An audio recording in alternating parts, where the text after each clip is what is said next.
8h22, menace de faire imploser l'OTAN, retrait d'un traité de dénucléarisation et soutien actif au renversement de Nicolás Maduro au Venezuela. Donc, Donald Trump démarre la seconde moitié de son mandat avec la mesure qui le caractérise. Comment la Russie de Poutine va-t-elle réagir? Pour en parler, je suis en compagnie de Thomas Gomard. Thomas Gomard, vous êtes directeur de l'Institut français des relations internationales, historien des relations internationales, et vous publiez L'affolement du monde, 10 enjeux politiques aux éditions Talendier. Et nous accueillons François-Xavier Freland. Bonjour, vous êtes journaliste, ancien correspondant pour RFI et France 24 à Caracas. Vous retournez régulièrement au Venezuela. Vous avez notamment publié Qui veut la peau d'Hugo Chavez au Cherche Midi, et vous avez réalisé un documentaire, Les résistants, le combat des exilés vénézuéliens, qui a été diffusé sur Public Sénat en novembre dernier. Avant d'évoquer cette question du Venezuela, pour poser les protagonistes, les États-Unis bien sûr, mais aussi la Russie et plus précisément encore la résurgence de la Russie. Thomas Gomard, est-ce que vous pourriez nous camper en quelque sorte cette résurgence ? Elle se traduit de la manière suivante, c'est un très fort investissement sur l'outil militaire financé par la rente énergétique. C'est-à-dire que ce qui a permis à la Russie de retrouver une place importante sur la scène internationale, je rappelle qu'en 1998, la Russie fait défaut vis-à-vis des marchés financiers, et en 2019, elle apparaît comme un acteur central au Moyen-Orient, en Europe, et même en Amérique latine. Cette résurgence, elle a consisté pour Vladimir Poutine de reconstruire une idéologie sur deux bases. La première, c'est de réactiver un nationalisme russe. Et la deuxième, qui est plus à portée globale, c'est d'apparaître comme une sorte d'avant-garde d'une révolution conservatrice globale. Et de ce point de vue-là, la Russie est aujourd'hui en mesure de produire son propre discours idéologique, de l'exporter auprès d'un certain nombre de forces politiques, notamment en Europe, mais également dans des pays extérieurs. Et évidemment, on pense à la Syrie avec son intervention militaire, mais on voit aussi que ce regain d'influence va assez loin avec des pays comme le Venezuela. Alors justement, on va en parler dans quelques instants, mais avant cela, malgré tout, le fait que Donald Trump se retire, si c'est ce qu'il va annoncer ce soir, de l'OTAN, et le fait qu'il ait une position différente sur le traité de dénucléarisation, est-ce que cela veut dire que les États-Unis sont devenus un opposant, une force hostile à la Russie, comme c'était le cas auparavant pendant la guerre froide, ou bien un allié implicite en quelque sorte? Bon, d'abord, je ne pense pas que les États-Unis se retirent de l'OTAN, c'est-à-dire qu'il peut y avoir un certain nombre de critiques exprimées, mais entre ces critiques et un retrait, il y a encore un pas à franchir. Si vous voulez, lorsque Donald Trump est arrivé au pouvoir, son programme de politique étrangère était assez simple, c'était confrontation avec la Chine et rapprochement avec la Russie. Aujourd'hui, on est dans la situation suivante à Washington vis-à-vis de la Russie, c'est que la Russie est le sujet principal de politique intérieure en raison de l'enquête menée par Mueller. En revanche, sur le plan extérieur, la Russie devient de plus en plus périphérique dans la politique étrangère américaine, dans la mesure où, comme je le disais précédemment, l'obsession à Washington, ça devient la Chine. Et puis, on va avoir, à mon avis, une possibilité de certaines convergences entre entre les États-Unis et la Russie, notamment en Syrie. C'est-à-dire que le retrait américain annoncé en Syrie, qui pose un certain nombre de problèmes, en particulier pour les Européens, laisse un espace diplomatique à la Russie. Donc la conclusion, si vous voulez, c'est de dire qu'il y a, de la part de Donald Trump, à proprement parler, de son propre point de vue, une volonté de rapprochement, mais que cette volonté est entravée par le système américain qui, d'une certaine manière, reproche fondamentalement à la Russie son ingérence dans le processus électoral de 2016. Il y a un pays qui est dans l'actualité en France et quasiment un sujet de politique intérieure, c'est le Venezuela. Et pour en parler, je vous ai invité, François-Xavier Freland, vous connaissez bien ce pays puisque vous avez été correspondant pour RFI et France 24 à Caracas et vous avez consacré un documentaire sur ce que vous avez appelé les résistants, le combat des exilés vénézuéliens. 3 millions aujourd'hui d'exilés vénézuéliens. Oui, selon les chiffres de l'ONU, 3 millions. On pense qu'il y aurait 5 millions, enfin il y aurait environ 5 millions de personnes qui ont quitté le Venezuela depuis une dizaine d'années. Avec une question de méthode, comment réussir à informer sur ce pays sans, je vais utiliser un verbe brutal, sans se faire enfumer, puisque les réseaux sociaux fourmillent de thèses, d'antithèses sur ce qui se passe là-bas. Expliquez-nous ce que l'on peut savoir, j'ai envie de dire, de sciences certaines sur ce qui se déroule au Venezuela. Moi, je conseille aux youtubeurs depuis Paris ou Marseille d'aller au Venezuela. Ça a été mon cas. Ce n'est plus mon cas. Je vais rectifier ce que vous avez dit tout à l'heure. Je ne peux plus y aller puisque on me considère comme un ennemi de la cause, qu'on m'invite souvent sur les plateaux, les radios, pour dire ce que j'ai vu. Non pas forcément critiquer, mais simplement dire ce que j'ai vu, c'est-à-dire, j'ai vu la descente aux enfers d'un pays que je côtoie depuis 2008, puisque j'habitais à l'époque, j'étais correspondant de presse.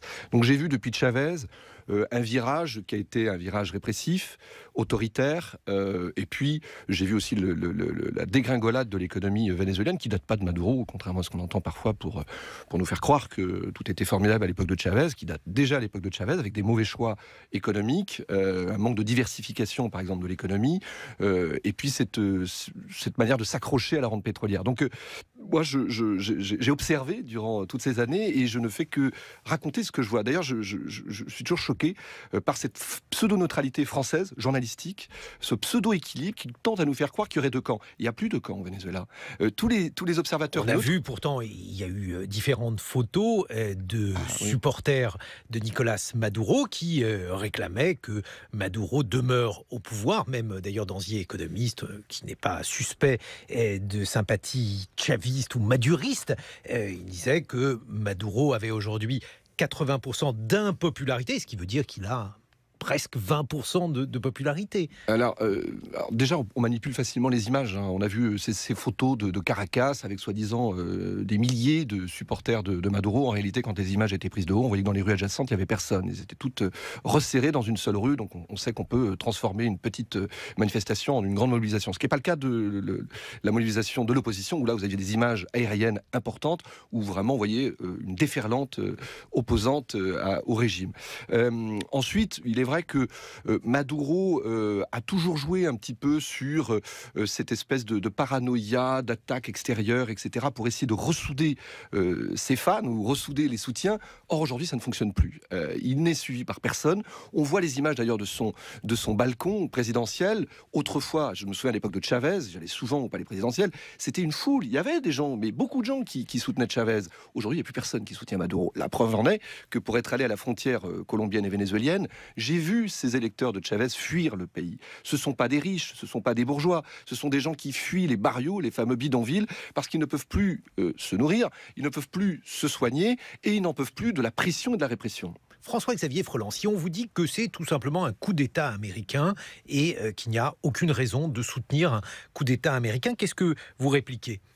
Moi, je dirais à ceux qui voient les choses de cette façon que s'il y avait eu un Pinochet à la place de Maduro, ça n'aurait gêné personne, on aurait parlé de révolutionnaire opposé à un dictateur. Or, aujourd'hui, comme il s'agit d'un homme pseudo de gauche, c'est plus un homme de gauche, d'ailleurs, on le compare parfois, et même des gens de la gauche radicale le comparent à un néofasciste. Je reviens du Mexique, de chez les zapatistes. Il n'est pas vu d'un bon œil, Maduro. Ils ne sont pas vus d'un bon œil, tous ces gens qui ont transformé le socialisme en une espèce de régime dictatorial, néo-populiste, et qui s'impose malgré les peuples. D'ailleurs, je vais vous citer une dame qui s'appelle Isabel Allende, qui est la fille de Salvador Allende, l'icône de toutes les gauches dans le monde. Qui va critiquer Allende aujourd'hui ? Il faut rappeler qui était Allende pour les plus jeunes. Voilà, c'était celui qui est arrivé avec le Front populaire en 1971 au Chili, et qui a été renversé par un coup d'État, le fameux coup d'État qui a été assassiné par Pinochet, etc. Il s'est suicidé dans le palais présidentiel, mais il a été renversé par l'armée. Bon, eh bien cette femme, Isabel Allende, qui a voué toute sa vie à la mémoire de son père, qui a écrit plusieurs livres, qui ont été des films très célèbres, La Maison des Esprits.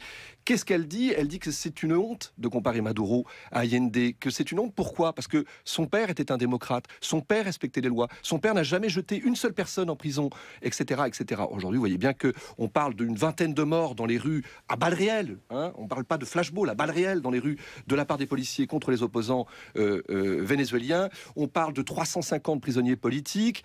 Et puis, on a parlé de tous ces gens qui ont dû fuir le pays. Je continue à me faire l'avocat de Maduro. Je n'ai pas qualifié Nicolas Maduro. Je ne suis que l'avocat de Nicolas Maduro. François-Xavier Freland, vous qui êtes journaliste et ancien correspondant pour RFI et France 24 à Caracas, il est évident que le Venezuela a des réserves pétrolières inouïes. Est-ce que ce n'est pas tout simplement un intérêt stratégique parce que on nous a un peu fait le même coup avec l'Irak, avec le renversement de Saddam Hussein, et puis on a vu le résultat.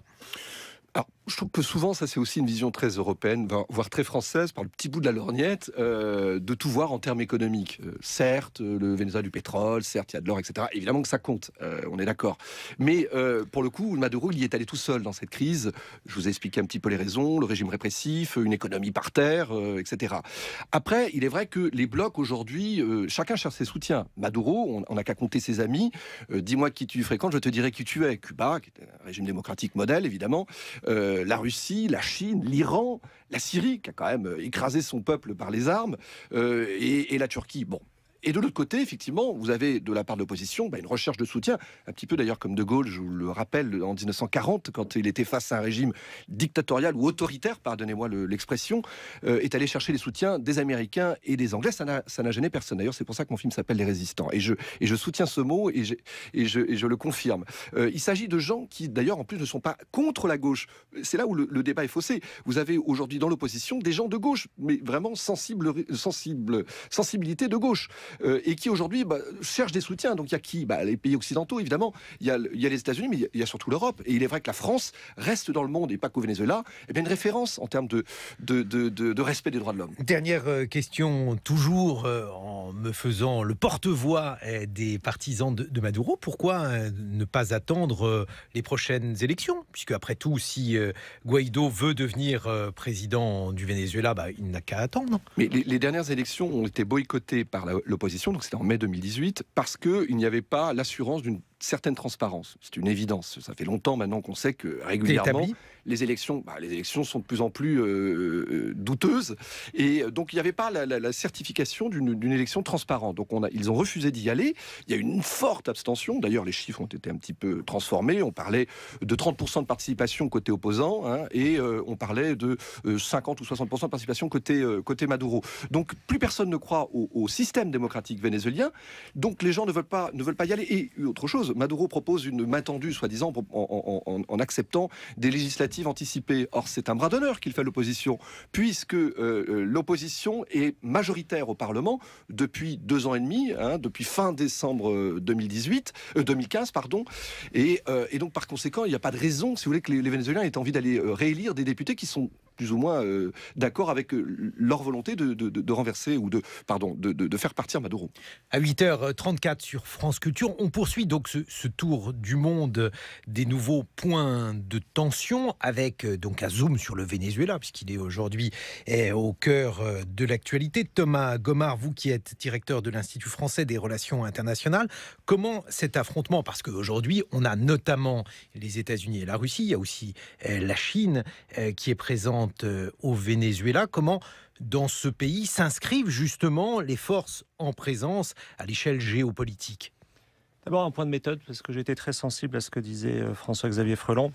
Sauf que moi, je ne suis jamais allé au Venezuela. Et je pense que quand on fait nos métiers, c'est extrêmement important d'aller sur le terrain et de multiplier les contacts. Donc sur la situation au Venezuela, moi, je n'ai, je dirais, que des documents de seconde main. Ce que j'observe en revanche, c'est effectivement le fait que ça devient un objet de convoitise entre grandes puissances.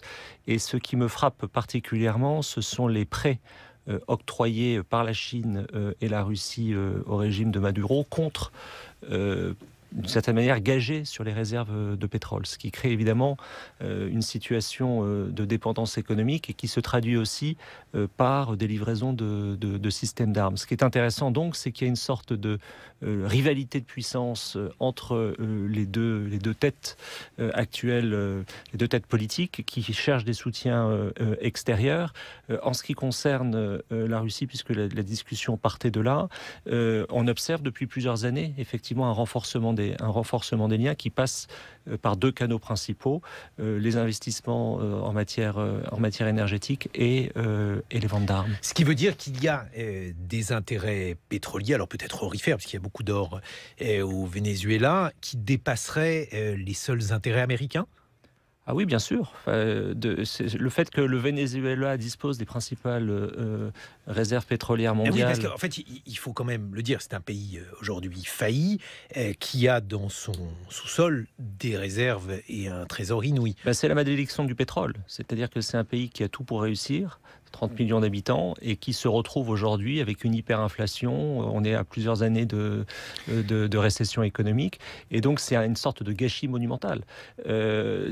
Un point sur l'aspect très géoéconomique, si vous voulez, les États-Unis vont être de plus en plus autosuffisants en termes énergétiques, et donc vont avoir une flexibilité plus grande qu'un pays comme la Chine, qui doit trouver des approvisionnements typiquement dans des pays comme le Venezuela.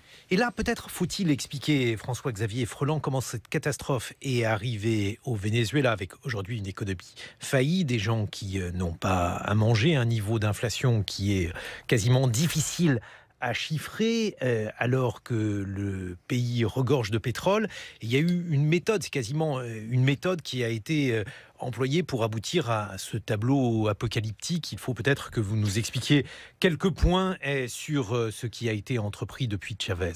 Alors, moi, je me souviens très bien d'un monsieur qui était mon chauffeur de taxi. Et en général, un chauffeur de taxi dans des pays qui sont compliqués, c'est aussi votre fixeur, si vous avez confiance en lui. C'est-à-dire celui qui vous guide en tant que journaliste. Voilà, qui va m'aider, et un homme de toute confiance, qui connaît le pays et qui va m'emmener dans des coins où il faut faire attention.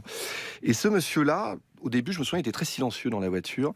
Il savait pas trop qui j'étais. Il avait l'habitude de recevoir des journalistes français, plutôt de chavistes d'ailleurs, faut le rappeler, les 3/4 de mes collègues, avec toujours ce regard romantique, sympathique sur Chavez, etc. Et lui en avait souffert dans sa propre chair, puisque c'était un ancien ingénieur de la société pétrolière publique, PDVSA, qui avait été viré en direct par Chavez lors d'une cadena, vous savez, ces fameuses allocutions présidentielles qui duraient des heures et durant laquelle Chavez se permettait de dire un tel, de citer les noms en plus en direct, ce qui est quand même, je trouve, une forme pas très démocratique et assez violente de traiter les gens, vous voyez, ce qu'aurait jamais fait Allende, par exemple, pour revenir et ce monsieur-là, tout d'un coup, s'est mis à me parler quand il a compris que j'étais pas non plus un adepte du système et du régime, pourtant plein de bons sentiments à la base, moi-même, de cette révolution bolivarienne. Au début, j'étais comme tous les Français, je lisais Le Monde diplomatique, je pensais qu'il se passait quelque chose d'extraordinaire, que c'était une révolution sociale, que les pauvres étaient moins pauvres, etc. Bon, je me suis fait duper comme beaucoup, dès que je suis allé me balader dans les barrios, dans les bidonvilles, et que j'ai vu cette réalité. Donc, pour revenir à votre question... Le Monde diplomatique, juste pour insister là-dessus, ne nie pas la catastrophe en cours. Plus maintenant.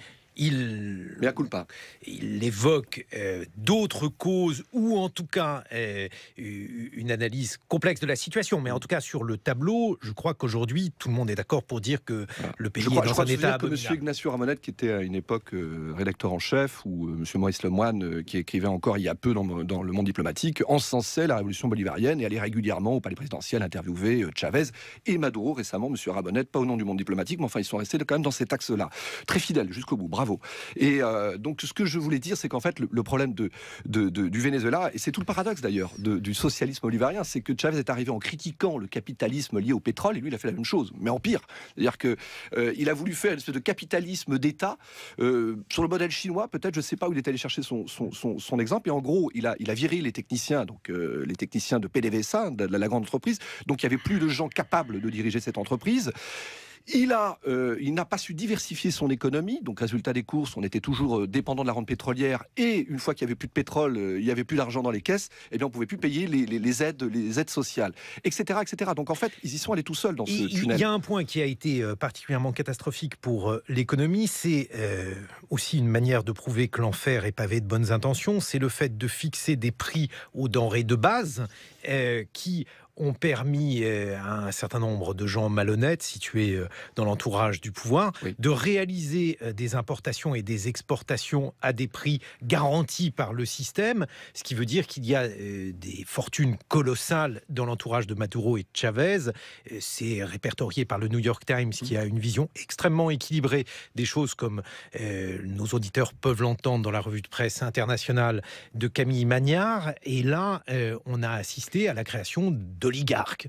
Oui, c'est encore plus terrible d'ailleurs, plus cruel, c'est ce qu'on appelle la bolibourgeoisie, qui s'est développée sous Chavez, où effectivement on a détourné beaucoup d'argent, parce qu'il y a beaucoup d'argent qui rentrait dans les caisses, beaucoup d'aides sociales, donc tout ça était très facile à détourner.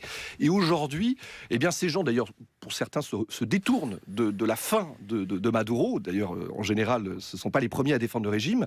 Et malheureusement, c'est vrai que ça a gangréné cette économie vénézuélienne, et que aujourd'hui, c'est l'économie vénézuélienne qui en pâtit, avec ces pénuries que l'on connaît de toutes sortes de produits, et cette incapacité à renouveler, à régénérer l'économie.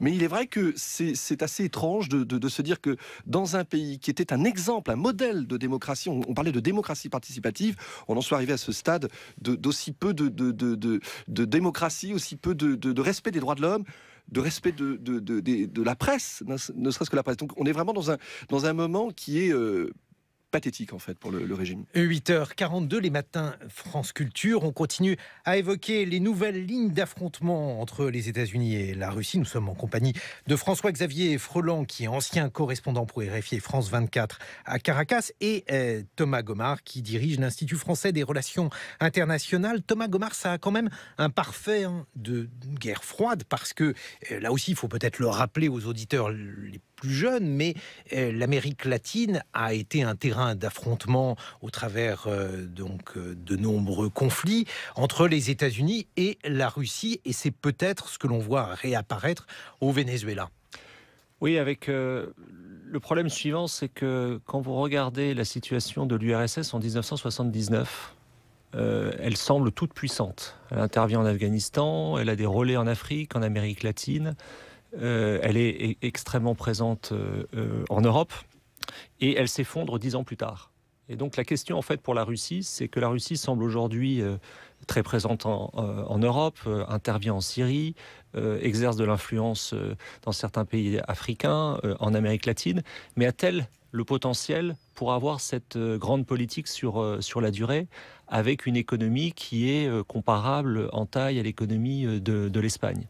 Et donc ça, c'est effectivement, à mon avis, un des grands sujets, c'est-à-dire que en se focalisant sur la relation entre les États-Unis et la Russie, on donne une importance géoéconomique à la Russie supérieure à son potentiel réel, d'une part, et d'autre part, on fait aussi plaisir d'une certaine manière à Vladimir Poutine, dans la mesure où il mesure son retour d'influence à l'importance que lui accordent les États-Unis.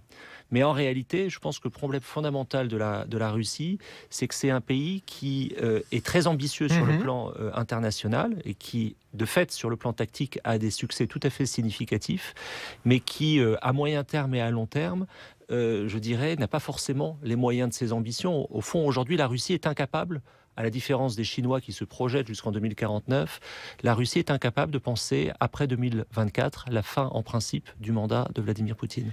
On l'a compris, Thomas Gomart, dans votre tableau d'affolement du monde, c'est le titre de votre ouvrage chez Talendier, vous misez en quelque sorte plus sur l'influence chinoise, qui est le nouvel élément important selon vous, plutôt que sur l'élément russe.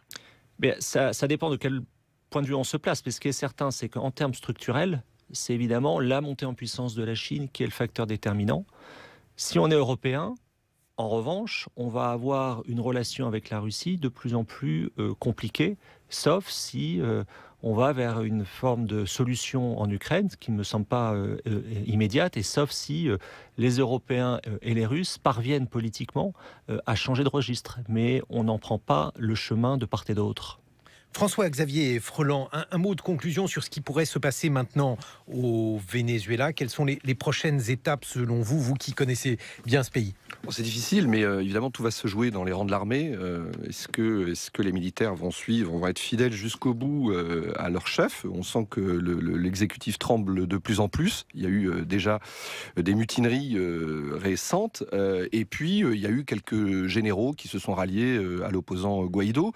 Donc ça va se jouer dans les heures ou peut-être dans les semaines. Il est sûr que maintenant on sait par exemple qu'à Cuba, la force a toujours eu raison des populations. Donc quand on veut visser un pays, visser un régime, la force c'est la meilleure arme. Qu'est-ce qui tendrait à prouver que Guaido soit un meilleur un candidat démocratique, plus démocratique que ne l'est Nicolas Maduro aujourd'hui? Déjà, il est président de l'Assemblée nationale, qui est une des dernières élections réellement démocratiques, même s'il y avait eu déjà des facteurs et des doutes sur le processus électoral, donc des élections législatives de décembre 2015.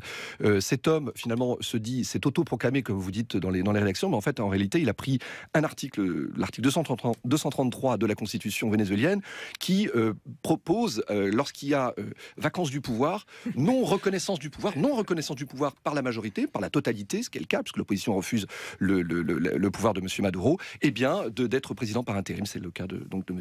Guaido. Merci à tous les deux. Thomas Gomard, L'affolement du monde, 10 enjeux politiques chez Taillandier, et François-Xavier Freland, Les résistants, le combat des exilés vénézuéliens. C'est votre documentaire qui a été diffusé sur Public Sénat et Qui veut la peau d'Hugo Chavez. C'est aux éditions du Cherche Midi. Un rectificatif: Isabelle Allende n'est pas la fille, mais la nièce de Salvador Allende. Je vous présente mes camarades qui viennent clore cette émission.